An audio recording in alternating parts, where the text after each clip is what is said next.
Hello दोस्तों, आप सभी को मेरा नमस्कार। मैं राजन सिंह चौहान चौहान एकेडमी खंडवा से आपका स्वागत करता हूं। दोस्तों, पीजीटी कॉमर्स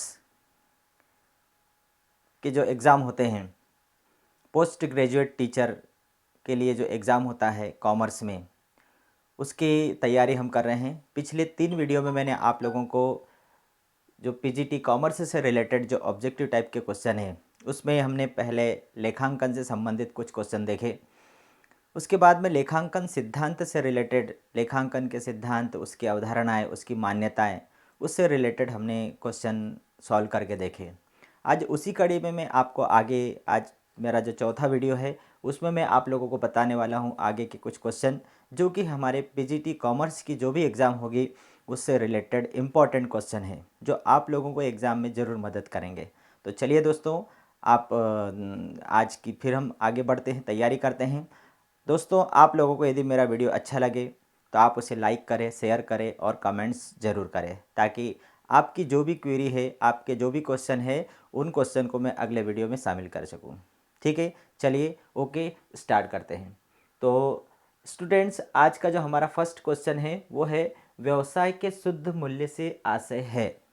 बिजनेस का जो व्यवसाय में शुद्ध मूल्य क्या है? तो यहाँ पर 4 ऑप्शन है हमारे पास दिए हुए। चालू संपत्ति, ऋण चालू दायित्व, ये तो वर्किंग कैपिटल होता है, ये शुद्ध मूल्य नहीं है। इसके बाद में कुल अंश पूंजी, ये स्वामित्व कोष है। फिर है कुल संपत्ति, और चौथा है हमारे पास कुल संपत्ति ऋण कुल दायित्व। तो यहाँ पर 4 में से हमारा जो सही है कि जो शुद्ध मूल्य क्या होता है व्यवसाय का, तो उसे हम बोलेंगे फर्स्ट, जो डी है हमारा ये, कि कुल संपत्ति में से कुल दायित्व हम माइनस करेंगे तो हमारी क्या निकल आएगा? शुद्ध मूल्य निकल आएगा। ठीक है, चलिए नेक्स्ट पढ़ते हैं। हमारा 68 नंबर का क्वेश्चन है, यदि एक फर्म अपने ग्राहक से एडवांस राशि प्राप्त करती है और अपनी आय मान लेती है, जिसे हम बोलते हैं अनुपार्जित इनकम, अनुपार्जित आय। यदि किसी कस्टमर ने किसी फर्म को एडवांस में कोई पैसा दे दिया है, वस्तु के बदले, सेवा के बदले, कि आप मेरे ये एडवांस रख लीजिए, मुझे वस्तु बाद में भेज देना, या सर्विस जो है बाद में दे देना, और वो फर्म यदि उस जो एडवांस में मिली हुई जो आय है उसको अपनी आय मान लेती है, तो वह निम्न में से किस अवधारणा का उल्लंघन करती है? हम लोगों ने 11th क्लास में वित्तीय जो विवरण बनाए हैं उसमें व्यापार लाभ हानि और चिट्ठा बनाते हैं, तो उसमें हम एक अनुपार्जित आय वाला जो एक समायोजन आता है, अनुपार्जित आय, जिसको हम बोलते हैं एडवांस इनकम। तो एडवांस इनकम को हम क्या करते हैं? माइनस कर देते हैं। क्यों माइनस कर देते हैं? क्योंकि वो हमारी न तो संपत्ति है और न ही हमारी आय है। तो यदि फर्म ने उसको यदि अपनी आय मान ली है तो उसने कौन सी अवधारणा का उल्लंघन किया है?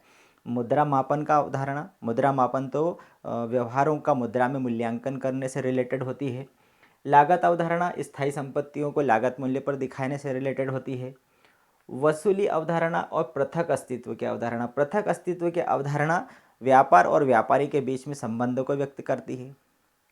लेकिन वसूली की अवधारणा ये हमें लग रही है कि ये जब हम माल बेचते हैं, हमने माल उधार बेचा, तभी हम उससे वसूल कर सकते हैं। हमने यदि उसको कोई सी सर्विस दी है, सर्विस देने के बाद ही हम पैसे की वसूली कर सकते हैं। सिंपल सी भाषा में कि हमने यदि किसी को पैसा दिया है तभी हम उससे वसूल कर सकते हैं। तो वस्तु या सेवा हमने विक्रय कर दी होगी, बेच दी होगी, सर्विस दे दी होगी, तभी वसूली कर सकते हैं। ये वसूली की अवधारणा ये बताती है। अब यहाँ पर हमने न तो माल बेचा है उसे और न ही सर्विस दी है, हमें केवल उसने एडवांस दिया है। तो ये हमने वसूली यदि हम उसे आय मान लेंगे तो ये हमारी वसूली अवधारणा का उल्लंघन होगा। मतलब हमारा 68 का जो जवाब क्या है वो सी है, वसूली अवधारणा। ठीक है, क्लियर होगा आप लोगों को। चलिए नेक्स्ट पढ़ते हम। ये पीजीटी 2009 में और ये भी 2009 में आ चुका है, पीजीटी के क्वेश्चन है ये। और पीजीटी की हमारी जो एग्ज़ाम है वो इम्पॉर्टेंट क्वेश्चन इसी टाइप के आते हैं। लेखांकन प्रमाप 14 अकाउंटिंग स्टैंडर्ड 14 के अनुसार क्रय प्रतिफल भुगतान होता है जो निम्नलिखित में से किसी एक को देय होता है। क्रय प्रतिफल का भुगतान किसको दिया जाता है? अंशधारी तथा ऋणपत्रधारी को, ऋणपत्रधारी तथा लेनदार को, अंशधारी तथा लेनदार को। अब क्रय प्रतिफल का भुगतान हमेशा जो कंपनी के स्वामी है उनको ही किया जाएगा, तो इसमें भी ऋण पत्रधारी आ गया, लेनदार आ गया, लेनदार आ गया। इसका मतलब किसको होगा? अंशधारियों को ही क्रय प्रतिफल का भुगतान प्राप्त होगा। नेक्स्ट देखते हम, किसी व्यवसाय की संपत्ति से आशय है। किसी व्यवसाय की संपत्ति किसे कहेंगे हम? संपत्ति कैसे निकलेगी? दायित्व में से पूंजी माइनस करेंगे क्या? तो हमारा यहाँ पर जो समीकरण बनता है वो समीकरण बनता है capital plus liabilities is equal to assets. ये जो हमारा समीकरण बनता है, इस समीकरण के अनुसार दायित्व तो माइनस पूंजी तो हो नहीं सकता। इसी प्रकार से रोकड़ प्लस पूंजी ये भी नहीं हो सकता। फिर पूंजी में से आहरण माइनस करेंगे, ये भी नहीं हो सकता। तो हमारा समीकरण कौन सा बैठ रहा है? कैपिटल प्लस लायबिलिटीज, ये आ रहा है। दायित्व प्लस पूंजी बराबर संपत्ति निकल आएगी। तो किसी व्यवसाय की संपत्ति से आशय होता है कि दायित्व और पूंजी दोनों को जोड़ेंगे तो संपत्ति के बराबर हो जाएगी। चलिए नेक्स्ट देखते हैं, लेखांकन का वसूली सिद्धांत लागू नहीं होता है। वसूली का सिद्धांत कब लागू होता है? जब हम माल बेच देते हैं फिर हमें वसूली करना हो। अब वसूली का सिद्धांत कहाँ लागू नहीं होता है? तो यहाँ पर जो हमारा आंसर है वो क्या है? दीर्घकालीन जो निर्माणी ठेका है उनमें ये वसूली का सिद्धांत लागू नहीं होता है, क्योंकि वो ठेके पर कार्य उसके होते हैं, उसमें समझौता होता है, ठेके के ऊपर दीर्घकालीन कार्य होते हैं, इसलिए यहाँ वसूली का सिद्धांत लागू नहीं होता है। लेखांकन समीकरण आधारित है। अभी मैंने आपको एक समीकरण बताया था कि capital plus liabilities is equal to assets. ये समीकरण किस पर आधारित है? तो मैं आपको फिर यहाँ पर वो बना के बताता हूँ कि कैपिटल मतलब पूंजी प्लस लायबिलिटीज मतलब दायित्व बराबर असेट्स मतलब संपत्ति। तो हमारे पास में ये दो पक्ष हो गए बराबर के। इधर दो पक्ष मतलब दो पक्ष किस में होते हैं? डबल एंट्री सिस्टम में, द्विपक्षीय अवधारणा में। द्विपक्षीय अवधारणा में मतलब डबल एंट्री सिस्टम में प्रत्येक व्यवहार का जो प्रभाव है दो पक्षों के ऊपर पड़ता है, एक डेबिट और दूसरा क्रेडिट। तो यहाँ पर हमारे पास दो पक्ष हैं। तो ये जो लेखांकन समीकरण है ये आधारित है किसके ऊपर? चालू व्यवसाय अवधारणा पर। चालू व्यवसाय तो व्यवसाय को निरंतर चालू रखने से रिलेटेड है। मुद्रा मापन तो वस्तुओं को व्यवहारों को मुद्रा में मापन करने से रिलेटेड है। लागत अवधारणा स्थायी संपत्तियों को लागत मूल्य पर दिखाने से रिलेटेड है। द्विपक्षीय अवधारणा मतलब व्यवहार दो पक्षों को प्रभावित करता है, और द्विपक्षीय को प्रभावित करता है मतलब यहाँ पर हमने लेखांकन समीकरण जब बनाए थे तो हमें मालूम है कि व्यापारी के द्वारा किया जाने वाला प्रत्येक व्यवहार दोनों पक्षों को प्रभावित करता है। दो पक्ष मतलब संपत्ति बढ़ेगी तो दायित्व भी बढ़ेगा, संपत्ति कम होगी तो दायित्व भी कम होगा, या फिर एक संपत्ति बढ़ेगी तो एक दायित्व कम होगा, एक दायित्व कम होगा तो दूसरा दायित्व बढ़ जाएगा। इस प्रकार से दो पक्ष प्रभावित होते हैं। तो लेखांकन समीकरण किस पर आधारित है? द्विपक्षीय अवधारणा पर आधारित है। हमारा जो आंसर क्या आएगा वो बी आंसर आएगा। ठीक है, ये प्रश्न भी 2004 में पीजीटी में आ चुका है। ये सारे इंपॉर्टेंट क्वेश्चन है जो मैं बता रहा हूँ आप लोगों को। चलिए फिर ये क्वेश्चन हमारा वही आ गया, लेखांकन प्रमाप 14 किससे रिलेटेड है? कि क्रय प्रतिफल भुगतान होता है और किसी एक को देय होता है। तो किसको देय होता है? वो होता है अंशधारी को देय होता है। फिर नेक्स्ट है, लेखांकन की स्वत्व अवधारणा लागू होती है। स्वत्व, लेखांकन की स्वत्व अवधारणा लागू होती है। स्वत्व का मतलब होता है अस्तित्व अवधारणा। स्वत्व का मतलब होता है अस्तित्व अवधारणा। किस पर लागू होती है? तो कई बार हम पढ़ चुके हैं कि यहाँ पर ये एकल स्वामित्व वाली संस्था पर, साझेदारी फर्म पर, संयुक्त स्कंद प्रमंडल पर या उपरोक्त सभी पर कि लेखांकन की स्वत्व अवधारणा लागू होती है। किसके ऊपर? अब इनमें तीन जो हमारे पास फॉर्म दिए हैं, व्यावसायिक संगठन के ये अलग अलग स्वरूप है, व्यवसाय करने के अलग अलग तरीके हैं। एक तरीका है एकल स्वामित्व के आधार पर कि जो एक ही व्यक्ति उस व्यापार का मालिक होता है। दूसरा है साझेदारी फर्म, जिसमें साझेदार मिल करके व्यापार करते हैं। और तीसरा है संयुक्त स्कंद प्रमंडल। अब संयुक्त स्कंद प्रमंडल आप लोगों ने यदि कंपनी के निर्माण की जो प्रक्रिया पढ़ी होगी तो आप लोगों को पता चला होगा कि यहाँ पर कंपनी का अपना एक पृथक अस्तित्व होता है, एक विशेषता पड़ी। दूसरी, कंपनी की अपनी एक सार्वभौम मुद्रा होती है। और तीसरा हमने पढ़ा था कि कंपनी एक कृत्रिम व्यक्ति है। कंपनी क्या है? एक कृत्रिम व्यक्ति है। ये हमने विशेषताएं पढ़ी। तो संयुक्त स्कंद प्रमंडल मतलब कंपनी। कंपनी का जन्म कानून के द्वारा होता है, इसका अपना एक पृथक अस्तित्व होता है और ये अपने आप में एक कृत्रिम व्यक्ति होती है। ये खुद समझौते कर सकती है, किसी के माध्यम से करेगी, लेकिन वो कंपनी के नाम के समझौते होंगे, कंपनी के नाम से वाद प्रस्तुत किया जाता है, कंपनी खुद केस लड़ सकती है। तो ये संयुक्त स्कंद प्रमंडल जो है, ये स्वत्व अवधारणा किस पर लागू होती है? संयुक्त स्कंद प्रमंडल पर, क्योंकि इसका अपना एक पृथक अस्तित्व होता है, अपनी एक अलग पहचान होती है। तो आंसर हमारा क्या आएगा? सी आएगा। चलिए नेक्स्ट देखते हैं, वह लेखांकन अवधारणा जहाँ व्यवसाय इसके स्वामी से अलग अस्तित्व रखता है। अब ये उससे अलग आ गया। पहले वाले में स्वत्व अवधारणा कंपनी से रिलेटेड थी, स्वत्व मतलब अपना पृथक अस्तित्व। अब यहाँ पर है कि वह लेखांकन अवधारणा जहाँ व्यवसाय इसके स्वामी से अलग अस्तित्व रखता है। व्यवसाय अपने स्वामी से अलग अस्तित्व रख रहा है, ये कौन सी अवधारणा के अंतर्गत आता है? तो ये कौन सी अवधारणा में आ रहा है? व्यावसायिक अस्तित्व की अवधारणा।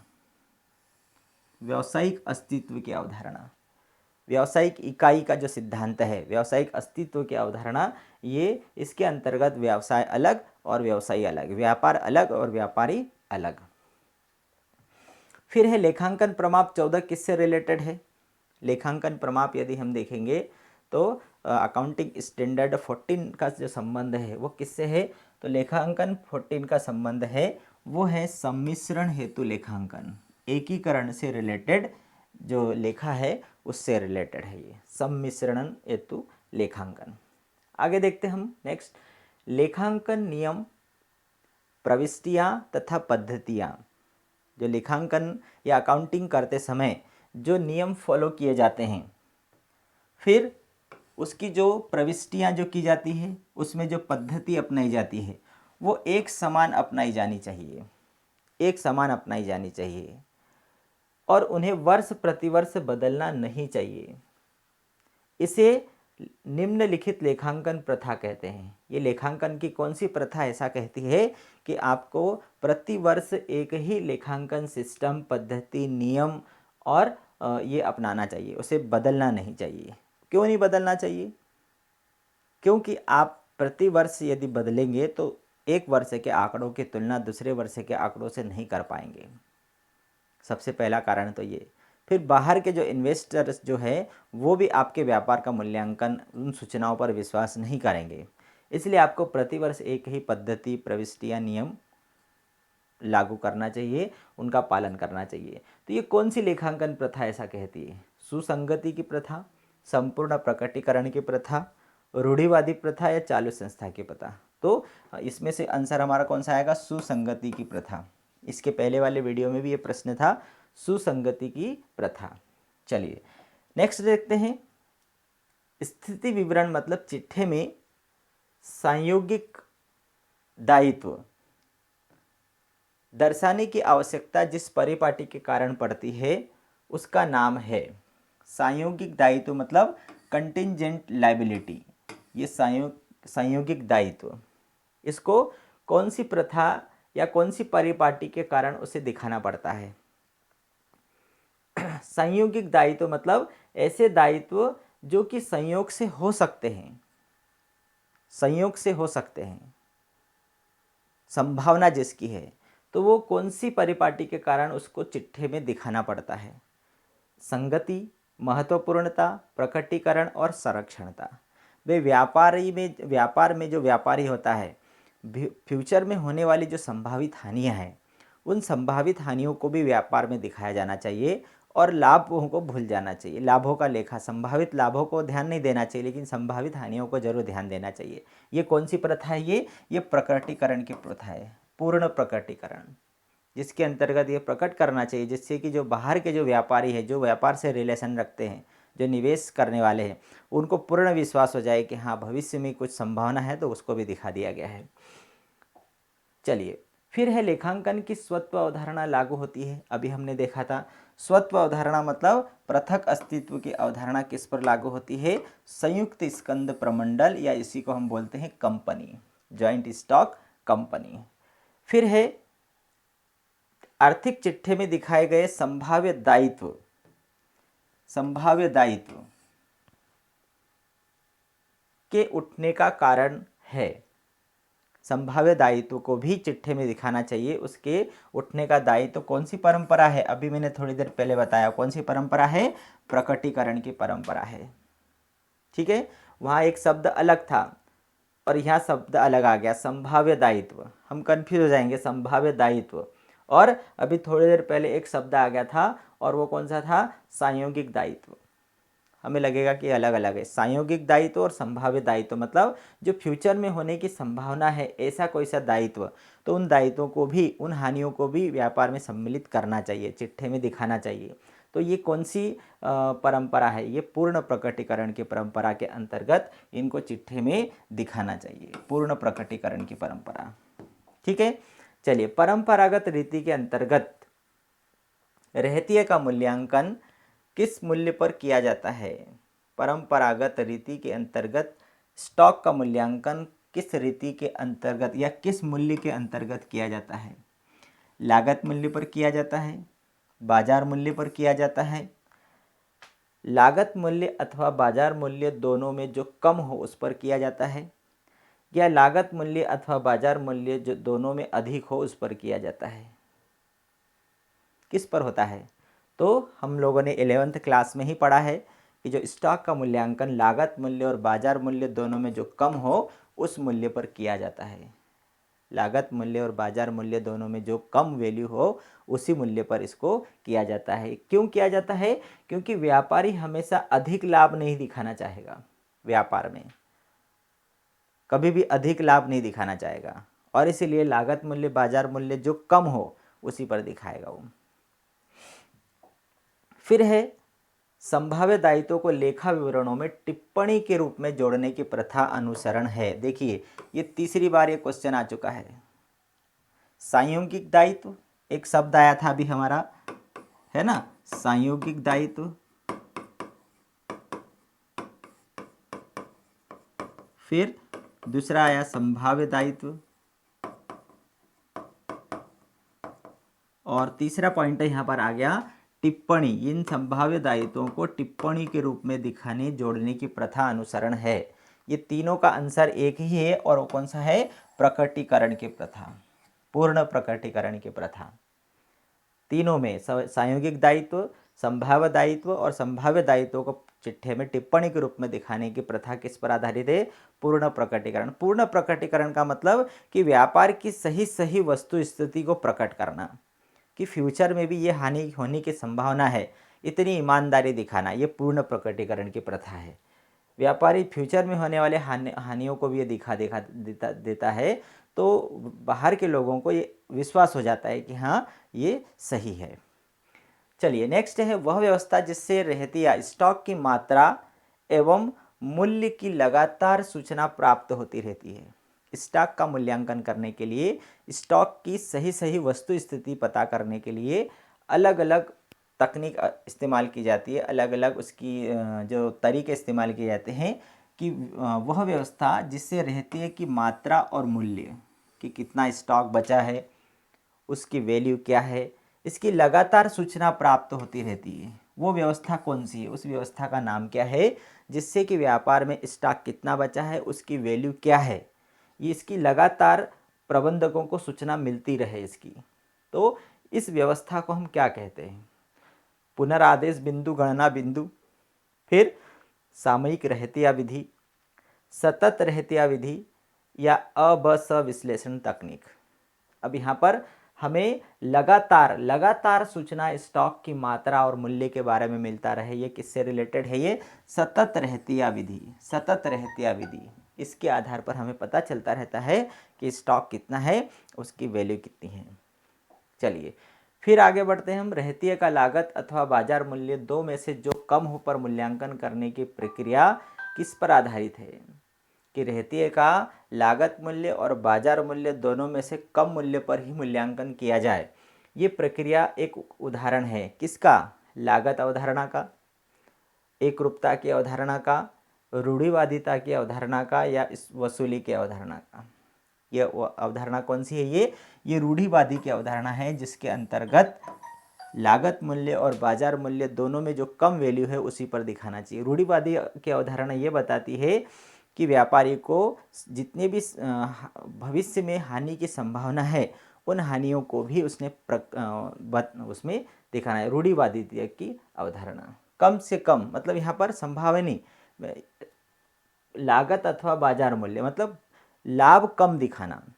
रूढ़िवादी की अवधारणा क्या बताती है कि व्यापारी हमेशा कम से कम लाभ दिखाना चाहता है, वो दिखावा नहीं करेगा, उसको जितना कम से कम जितना लाभ दिखाएगा। ये रूढ़िवादिता की अवधारणा ये बताती है कि कम से कम लाभ दिखाया जाए। भाई लागत मूल्य बाजार मूल्य दोनों में जो अधिक वैल्यू होगी वो हम दिखाएंगे तो लाभ बढ़ जाएगा, जो दोनों में कम हो। क्यों? क्योंकि फ्यूचर में मान लो और कम हो गया तो चलिए तो इसलिए वो सबसे कम जो है वही लेता है। वो निम्नांकित में से कौन सा कथन सत्य है? 4 ऑप्शन है, इसमें से कौन सा स्टेटमेंट सही है? सत्य स्टेटमेंट कौन सा है? ये चलिए, पहला दिया है भवन खाता एक अभिहित खाता है। मैंने आप लोगों को पहले बोला था कि जब हम कॉमर्स में जब पीजीटी का पेपर देने जाते हैं तो उसमें कुछ शब्द ऐसे आते हैं जो हमें मालूम है लेकिन वो हिंदी शब्द हमें समझ में नहीं आता है। लेकिन आप जब अंग्रेजी वाला पढ़ेंगे, building account is a nominal account. अब बताइए मुझे, नॉमिनल अकाउंट मतलब नाम मात्र का खाता है। तो नाम मात्र के खाते तो आय और व्यय से रिलेटेड खाते होते हैं, हमें मालूम है। एक व्यक्तिगत खाता, वास्तविक खाता, नाम मात्र का खाता। तो नाम मात्र का खाता तो आय व्यय से रिलेटेड है, और भवन खाता तो वस्तुगत खाता है, वास्तविक खाता है, ये वस्तु से रिलेटेड है, ये तो स्थायी संपत्ति है ये तो इसका मतलब कि ये स्टेटमेंट गलत है। और हमारे से क्या पूछा गया है? निम्न में से कौन सा कथन सत्य है? हमें सही वाला ढूंढना है, तो पहला तो गलत मिल गया हमें। फिर है अदत्त किराया खाता अव्यक्तिगत खाता है। अदत्त किराया खाता अव्यक्तिगत खाता है, मतलब नॉन पर्सनल अकाउंट है। भाई अदत्त किराया खाता ये व्यक्तिगत खाते से रिलेटेड है, ये व्यक्तिगत खाता है। भाई आपको किराया किसको देना है? किसी व्यक्ति को देना है, किसी फर्म को देना है, किसी कंपनी को देना है। और फर्म, कंपनी, व्यक्ति के नाम का खाता व्यक्तिगत खाता होता है। तो ये तो व्यक्तिगत खाते से रिलेटेड है, और ये अव्यक्तिगत बोल रहा है, मतलब दूसरा सेंटेंस भी हमारा गलत हो गया। तीसरा, प्रत्येक विकलन मतलब डेबिट का क्रेडिट अवश्य होता है। Every debit has a corresponding credit. प्रत्येक डेबिट के लिए क्रेडिट होता है। ये तो हम कर रहे हैं, हमने अकाउंट में यही तो सीखा है कि यदि एक पक्ष डेबिट हुआ है तो दूसरा क्या होगा? डेबिट क्रेडिट ही होगा। एक डेबिट हुआ है तो दूसरा अपने आप क्रेडिट में जाने वाला ही है, मतलब ये सेंटेंस हमारा सही है। हमारे चौथा भी देख लेते हैं, आय को डेबिट किया जाता है, ये गलत है। तो नाम मात्र खाते की विशेषता है व्यय और हानियों को डेबिट और आय और लाभ को क्रेडिट, मतलब ये स्टेटमेंट गलत है। तो हमारा आंसर कौन सा आ गया? सी आंसर आ गया। चलिए नेक्स्ट देखते हैं हम, निम्नांकित में से कौन सा कथन असत्य है? अब हमें यहाँ पर इसमें से गलत स्टेटमेंट निकालना है कि असत्य कौन सा है। लेखांकन को सामान्यतः व्यवसाय की भाषा माना जाता है, एकदम राइट है। व्यवसाय की लैंग्वेज है, लैंग्वेज ऑफ बिजनेस। शुरू में हमने पढ़ा था लेखांकन व्यवसाय की भाषा है, तो ये राइट है। दूसरा, लेखांकन सिद्धांतों के बारे में अनेक विचारधाराएं हैं, मान्यताएं हैं, प्रिंसिपल्स है। तो लेखांकन सिद्धांतों के बारे में अनेक विचारधाराएं, ये भी राइट है। तीसरा है, लेखांकन में रूढ़िवादिता के सिद्धांत की कोई प्रयुक्त नहीं है। लेखांकन में रूढ़िवादिता के सिद्धांत की कोई उपयोगिता नहीं है, जबकि ये तो क्या है? ये गलत बता रहा है। अभी हमने 4-5 क्वेश्चन पढ़े रूढ़िवादिता से रिलेटेड, रूढ़िवादिता का उपयोग है इसमें, ठीक है। और लेखांकन समीकरण पर आधारित है, ये तो राइट है ना। तो हमारा आंसर कौन सा हो गया, सी आंसर हो गया, क्योंकि ये गलत स्टेटमेंट है। उन्होंने पूछा ही हमारे से असत्य बताइए, तो ये असत्य वाला सी है। ठीक है, तो आज के लिए इतना काफ़ी है। रोज़ प्रतिदिन मैं इतने एक एक वीडियो लेकर के आऊँगा। आपके पीजीटी कॉमर्स के जितने भी इम्पोर्टेंट क्वेश्चन हैं आप लोगों ने देखे होंगे, इसमें सारे इम्पोर्टेंट क्वेश्चन दिए गए हैं जो किसी न किसी वर्ष में आए हैं। ये देखिए 96 में, ये 96 का है, ये भी यूपी पीसीएस 96 का है, और कहीं पीजीटी के भी हैं। तो ये सभी प्रश्न इम्पोर्टेंट प्रश्न हैं जो किसी न किसी परीक्षा में आए हुए हैं। और एवरीडे आप मेरे से जुड़े रहेंगे, मेरे वीडियो देखते रहेंगे, लाइक करें, शेयर करें, सब्सक्राइब ज़रूर करें। ठीक है, ओके, थैंक यू, बाय।